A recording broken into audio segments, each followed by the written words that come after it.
Friends, आज फिर लेकर आया हूँ मैथ्स क्लास 7। ये क्लास नंबर 7 है, जो स्टेट में महत्वपूर्ण पेपर 1 और पेपर 2 में दोनों में ये क्लास महत्वपूर्ण है। टॉपिक आज का है संख्या संबंधित समझ। टॉपिक का आज संख्या संबंधित समझ। इससे रिलेटेड एग्ज़ाम में कम से कम 2 से 3 क्वेश्चन पेपर 1 हो पेपर 2 हो, प्रत्येक ऑनलाइन परीक्षा में पूछा गया है। चलिए देखते हैं, क्या कुछ बेसिक जानकारी पहले बता देते हैं, उसके बाद क्वेश्चन करवाऊंगा। प्राकृतिक संख्या यानी नेचुरल नंबर। नेचुरल नंबर क्या है, प्राकृतिक संख्या क्या है? संख्या जिसमें हम अपने गणना यानी गिन सकते हैं, गणना के रूप में लेते हैं, प्राकृतिक संख्या कहते हैं।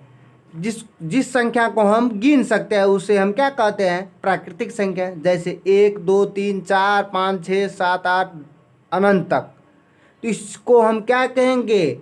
नेचुरल नंबर यानी प्राकृतिक संख्या। और उसके बाद है बेसिक जानकारी पूर्ण संख्या। पूर्ण संख्या होल नंबर।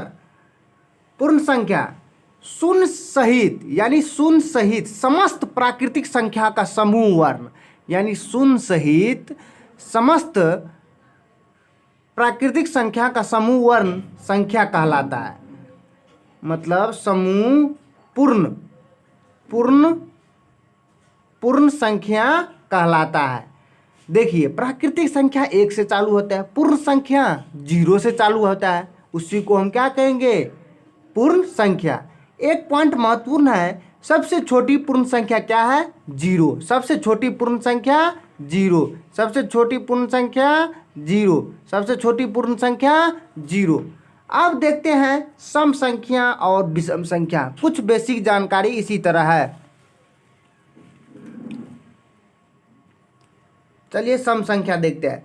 सम संख्या इवेन नंबर, वे सभी प्राकृतिक संख्या जो 2 से विभक्त हो।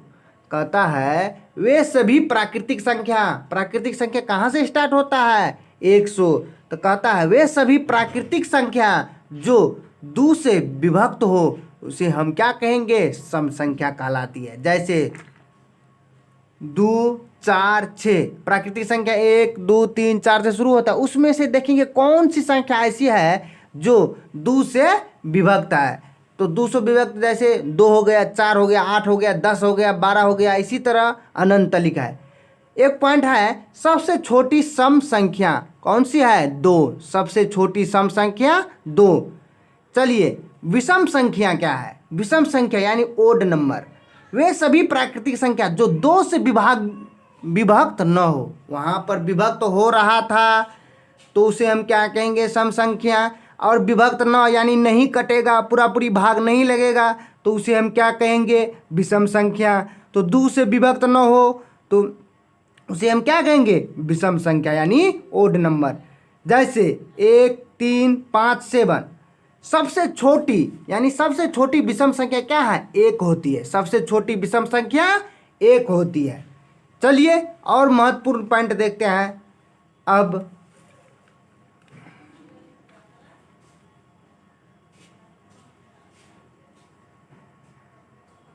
अभाज्य संख्या क्या है? अभाज्य संख्या क्या है? अभाज्य संख्या देखते हैं। प्राइम नंबर, वे प्राकृतिक संख्या जिसकी केवल और केवल 2 गुणनखंड हो, यानी केवल और केवल कितना गुणनखंड? 2 होते हो, तो उसे हम क्या कहेंगे? अभाज्य संख्या कहेंगे। कौन सी संख्या कहेंगे? अभाज्य संख्या कहेंगे। उसे हम क्या कहेंगे? अभाज्य। कितना गुणनखंड होना चाहिए? 2। केवल और केवल कितना? 2। उसे हम जैसे 2 3 5 7 11 13, देखिए कैसे इसमें देखिए 2 से तो पूरा पूरी 2 का गुणनखंड कितना होगा?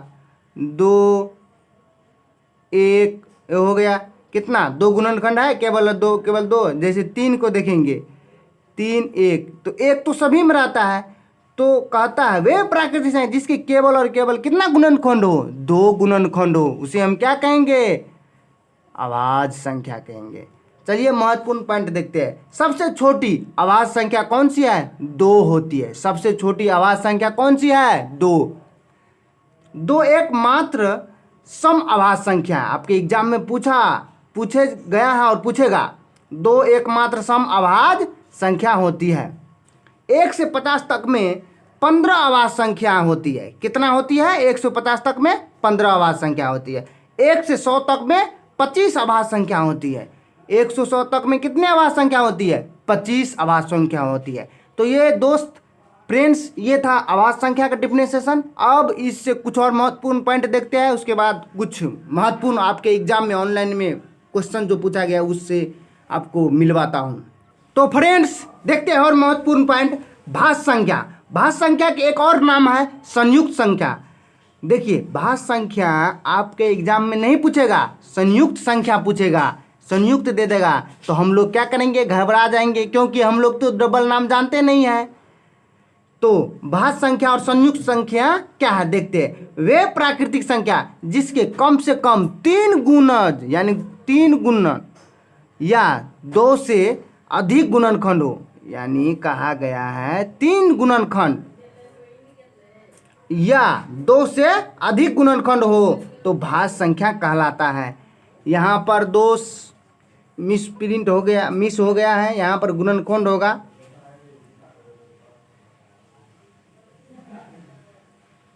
कहता है वे प्राकृतिक संख्या जिसके कम से कम 3 गुणनखंड या 2 से अधिक गुणनखंड हो तो हम उसे क्या कहेंगे? भाज्य संख्या कहेंगे। जैसे 4, 6, 8, 9, 10, 12, उसी तरह इन्फिनिटी तक लिखा है। देखिए 2 क्या भाज्य संख्या है? नहीं, क्योंकि इसमें 2a, इसमें क्या है? 2a गुणनखंड है, तो ये तो नहीं होगा। कहता है 3 क्या भाज्य संख्या है? नहीं, ये भी नहीं होगा, ये विषम संख्या है, अभाज्य संख्या है। हाँ, 4 होगा, क्योंकि इसमें देखिए 4 को हम किस तरह तोड़ सकते हैं फैक्टर में? 1, 2, 4 इस रूप से। तो क्या 2 से अधिक हुआ? 3 हुआ, तो ये तो हमारा भाज्य संख्या है। ये हमारा क्या है? भाज्य संख्या। क्या 5 होगा? नहीं, 5 भी नहीं होगा। क्या 6 होगा? जी हाँ, 6 तो होगा, क्योंकि हम 6 को 1 के रूप में तोड़ सकते हैं। 3, 2, 3 और 6, इसका तो 2 से अधिक हो गया, 3 से भी अधिक हो गया, तो इसको हम क्या कहेंगे? संयुक्त संख्या और भाज्य संख्या। चलिए और देखते हैं 100 अभाज्य संख्या किसको कहेंगे? 100 अभाज्य संख्या किसको कहेंगे? 100 अभाज्य संख्या को प्राइम नंबर क्या है? संख्या ऐसा युग्म मतलब जोड़ा जिसके बीच का मौसा यानी HCF 1 हो तो हम उसे क्या कहेंगे? 100 अभाज्य संख्या। यानी कोई भी संख्या हो उसका युग्म यानी जोड़ा, उसके बीच का मौसा 1 हो तो हम 100 अभाज्य संख्या कहेंगे। जैसे 15, 7 को हम मौसा निकालेंगे तो 1 होगा, 18, 17 का मौसा निकालेंगे तो 1 होगा, 30 और 47 का मौसा निकालेंगे तो 1 होगा। तो ये क्या है? हमारा को प्राइम नंबर यानी 100 अभाज्य संख्या है। क्रमगत संख्या युग्म सदैव अभाज्य होता है। ये आपका एग्जाम में पूछा जा सकता है। क्रमगत संख्या युग्म सदैव क्या होता है? अभाज्य होता है। जैसे 7, 8, 10, 11, 20, 21 होगा यहाँ पर, तो इसको क्या कहेंगे? को प्राइम नंबर कहेंगे फ्रेंड्स। और देखते हैं महत्वपूर्ण पॉइंट, संपूर्ण संख्या क्या है? प्रीफेक्ट नंबर क्या है? जब दी गई संख्या समस्त गुणनखंडों का योगफल संख्या स्वयं को छोड़कर उस संख्या को बराबर हो जाए तो उसे क्या कहेंगे? हम संपूर्ण संख्या कहेंगे। जैसे 6, 8, 4, 96 नहीं 496 है। जैसे देखिए 6 को हम फैक्टर के रूप में तोड़ेंगे तो ये फैक्टर किसके रूप में तोड़ेगा? 1 टूटेगा, 2 टूटेगा, 3 टूटेगा, 6 टूटेगा। तो क्या कहा? स्वयं संख्या का छोड़कर, तो इसको छोड़ दो और इसको जोड़ दो, तो 2, 1 और 2 3, 3 और 3 कितना होगा? 6 हो गया, तो बराबर हो गया इसके बराबर। तो यही ना है संपूर्ण संख्या। इसी तरह 8 को तोड़ेंगे तो 8 को छोड़कर फैक्टर को, सभी फैक्टर को क्या करेंगे? जोड़ लेंगे, देखेंगे 8 के बराबर है तो उसे हम क्या कहेंगे? संपूर्ण संख्या कहेंगे। चलिए अब इससे रिलेटेड प्रीवियस ईयर के क्वेश्चन देखते हैं और किस तरह पूछा गया है प्रीवियस ईयर का क्वेश्चन देखते हैं। कथन दिया गया है, ए का कथन दिया गया है, एक अभाज्य संख्या नहीं है। ये तो बात सही है। एक क्या है? अभाज्य संख्या नहीं है, क्योंकि एक अभाज्य संख्या नहीं है, दो अभाज्य संख्या है। कहता एक भाज्य संख्या नहीं है, ये भी बात सही है। भाज्य संख्या कहाँ से स्टार्ट होता है? 4 से। सबसे छोटी भाज्य संख्या 4। कहता है उपरोक्त कथन में से कौन सा कथन सही है? तो ए और बी दोनों सही है, तो दोनों क्या है? ए और बी दोनों सही। तो इस तरह इस ऑप्शन में कुछ है ही नहीं, सिंपल सा क्वेश्चन था और प्रीवियस ईयर में बार बार आपका आ रहा है, इस बार भी ऑनलाइन में पूछा गया है। चलिए और नेक्स्ट क्वेश्चन देखते हैं किस तरह आपके एग्जाम में इससे रिलेटेड पूछा गया है। तो फ्रेंड्स इस तरह आपका क्वेश्चन है। कहता है निम्नलिखित में से कौन सा सही है? सभी सम संख्या संयुक्त संख्या है। नहीं, संयुक्त संख्या किसको कहेंगे? जो जिसका फैक्टर, जिसका गुणनखंड 2 से अधिक हो यानी 3 हो, तो उसे हम क्या कहेंगे? संयुक्त संख्या। जैसे देखिए सभी सम संख्या का, तो सम संख्या 2 भी है, इसका फैक्टर क्या? हम 1 और 2 के रूप में तुड़ सकता है, तो इसका फैक्टर 2 ही है। तो नहीं, संयुक्त संख्या को हम क्या कहेंगे? भाज्य संख्या। इसी के दूसरा नाम क्या है? भाज्य संख्या। तो सभी सम संख्या संयुक्त संख्या है? नहीं, सभी सम संख्या संयुक्त संख्या नहीं है। कहता है शून्य एक अभाज्य संख्या है। नहीं, शून्य एक अभाज्य संख्या नहीं है। अभाज्य संख्या का परिभाषा में लिखाया था, वे संख्या जो अपने आप से या एक से कटे, तो उसे हम क्या कहेंगे? शून्य अभाज्य संख्या कहेंगे। तो ये भी आपका गलत हो गया।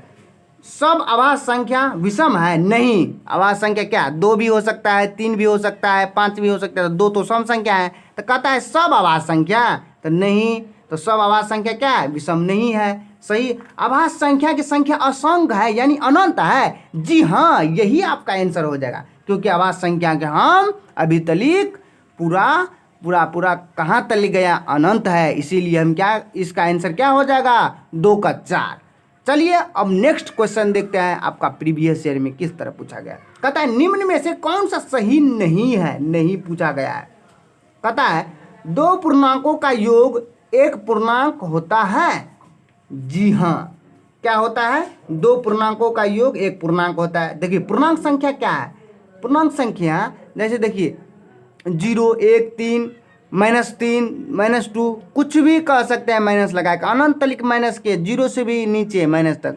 सबसे छोटी पूर्णांक संख्या हम ज्ञात नहीं कर सकते हैं। पूछेगा आपके एग्जाम में सबसे छोटी पूर्णांक संख्या, तो इन्फिनिटी यानी अपरिवर्तित है यानी अनंत है। तो ये तो लाइन आपका सही है। कहता है 2 परमेय संख्या का योग एक परमेय संख्या है। जी हाँ, ये भी लाइन आपका क्या है? सही है। 2 परमेय संख्या का योग क्या होता है?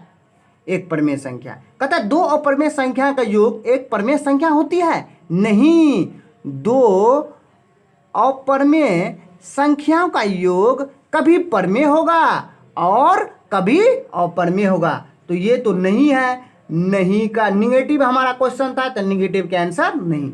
2 प्राकृतिक संख्या का योग एक प्राकृतिक संख्या होता है। जी हाँ, प्राकृतिक संख्या जैसे 1, 2, 3, 4, तो 2 प्राकृतिक संख्या जोड़ लेंगे, जैसे 10 और 12। 10 से 12 को जोड़ेंगे तो कितना होगा? 22। 22 एक प्राकृतिक संख्या है। तो देखते हैं इससे रिलेटेड नोट क्या है। कहता है पूर्णांक। पूर्णांक देखिए इंडिपेंडेंट, अनंत, -3, -2, -1, 0, 1, 2, 3 अनंत लिखा है, 1, 2, 3 अनंत लिखा है। नोट 2, इन नोट वाले आप लोग अच्छा से पढ़ लीजिएगा। कहता है 2 परमेय संख्या का योग सदैव परमेय होता है। सदैव यानी हमेशा परमेय होता है। तो ये तो बात मैंने लिख दिया है। एक परमेय तथा एक अपरमेय का योग अपरमेय होता है। तो ये भी बात सही है। तो मैंने इसको नोट में लिख दिया हूं ताकि आप लोगों को एग्जाम में आए सटाक से ना बना ले। फिर कहता है तीसरा पॉइंट, 2 अपरमेय संख्याओं का योग कभी परमेय हो और कभी अपरमेय होता है। तो ये महत्वपूर्ण 3 पॉइंट था, आप लोग अच्छा से माइंड में रखिएगा। इसके लिए मैंने क्यों पूरा क्लास लगा, इसीलिए मैंने शॉर्ट में लिख दिया है इसको, ताकि आप लोगों को एग्जाम में दिक्कत ना हो। चलिए और नेक्स्ट क्वेश्चन देखते हैं किस तरह आपके एग्जाम में पूछा गया। कहता है प्राकृतिक संख्याओं के बारे में निम्न में से कौन सा कथन सत्य नहीं है, यानी निगेटिव हमको कहता है एक प्रत्येक संख्या का एक गुणनखंड होता है। कहता है एक प्रत्येक संख्या का एक गुणनखंड। जी हाँ, कब किसी भी संख्या के लेंगे तो एक हमारा क्या है, प्रत्येक संख्या क्या है, गुणनखंड। जैसे देखेंगे हम 2 को लेंगे तो क्या 2 गुने 1 लिख सकते हैं ना, तो गुणनखंड हो गया ना। तो एक प्रत्येक संख्या का एक गुणनखंड, ये लाइन तो सही है। कहता है किसी संख्या का प्रत्येक गुणनखंड उस संख्या का पूर्ण भाजक होता है। पूर्ण क्या होता है, भाजक। ये भी बात सही है। कहता है किसी संख्या का प्रत्येक गुणनखंड उस संख्या का पूर्ण भाजक होता है। जैसे हम 4 को तोड़ेंगे तो क्या 2 गुने 2 गुने 1 क्या इसका भाजक नहीं होगा, 2 से नहीं कटेगा 4। इसीलिए ये लाइन भी सही है। कहता है किसी दी गई संख्या को गुणनखंड की संख्या परिमित होती है। परिमित मतलब निश्चित। परिमित मतलब क्या होता है, निश्चित। घबराना नहीं, परिमित शब्द कौन आ गया। किसी दी गई संख्या को गुणनखंड की संख्या परिमित, यानी परिमित होता है, निश्चित होता है, नहीं कुछ कोई भी आ सकता है संख्या। तो ये लाइन तो गलत है। तो गलत का भाई निगेटिव, और निगेटिव हमारा क्वेश्चन तो देखेंगे। और एक लाइन है, नहीं, ये भी निगेटिव है। ये भी बात सही है, यानी निश्चित होता है।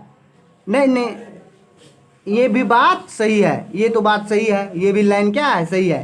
कहता है किसी दी गई संख्या के गुणनखंडों की संख्या परिमित होता है। ये भी बात क्या है, सही है। तो ये भी लाइन आपका क्या हो गया, सही। कहता है एक सबसे छोटी अभाज्य संख्या है, नहीं, एक सबसे छोटी अभाज्य संख्या क्या है, 2 है।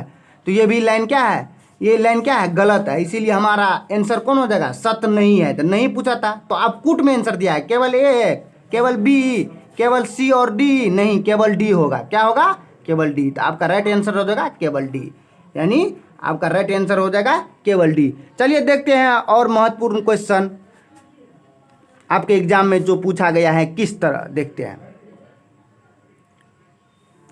कहता है निम्न में से कौन सा कथन सही है। निम्न में से कौन सा कथन सही है। कहता है 2 अभाज्य संख्या का योगफल सदैव एक अभाज्य संख्या होता है। नहीं, कोई जरूरी नहीं है सदैव अभाज्य संख्या, विषम तो हो सकता है ना। जैसे 2 अभाज्य संख्या लेंगे, जैसे 2 और 3 लेंगे तो इसका योगफल करेंगे तो कितना होगा, 5 होगा। तो 5 हमारा क्या है, अभाज्य संख्या है, विषम भी है। चलिए ये तो ठीक है, मिल गया। और देखेंगे जैसे 2 और 9 लेंगे तो क्या 2 और 9 को हम जोड़ेंगे तो कितना होगा, 11। 11 हमारा क्या है, विषम भी है और अभाज्य संख्या है। चलिए और देखते हैं महत्वपूर्ण, 11 और 13 को हम लेते हैं तो इसको हम जोड़ेंगे तो कितना होगा, 24। क्या 24 अभाज्य संख्या है, नहीं सम संख्या है। तो सदैव सम संख्या नहीं हो सकता। तो ये लाइन आपका क्या है, गलत है। क्या है, गलत है। कहता है एक भाज्य संख्या विषम संख्या हो सकती है। जी हाँ, एक भाज्य संख्या क्या हो सकती है, विषम संख्या। ये लाइन आपका सही है। 2 एकमात्र सम अभाज्य संख्या है, मैंने लिखा दिया है ये पॉइंट में। ये सब सबसे छोटी अभाज्य संख्या 1 है, नहीं सबसे छोटी अभाज्य संख्या कितना है, 2। तो ए, बी और सी दो आपका ऑप्शन सही है। तो कूट में देखेंगे ए और सी, बी और सी। जी हाँ, आपका बी और सी राइट आंसर होने का है। तो फ्रेंड्स इस तरह था आपके संख्या संबंधित क्वेश्चन जो आपके प्रीवियस ईयर में बार बार आता है और आता रहेगा। इस बार भी आपको आएगा ये क्वेश्चन, पेपर 1 हो पेपर 2 हो, आपको निश्चित आपको कम से कम 2 से 3 अंक दिला देगा। तो फ्रेंड्स धन्यवाद, आज इतना ही। नेक्स्ट वीडियो में मिलेंगे, तब तक के लिए आप चैनल को सब्सक्राइब नहीं किया तो सब्सक्राइब कर लीजिए, लाइक कर लीजिए, शेयर कर लीजिए। इसी तरह के आपको वीडियो अपलोड करता रहूँगा और आपके एग्जाम तक जुड़ा रहूँगा। फ्रेंड्स धन्यवाद, जय हिंद, जय भारत।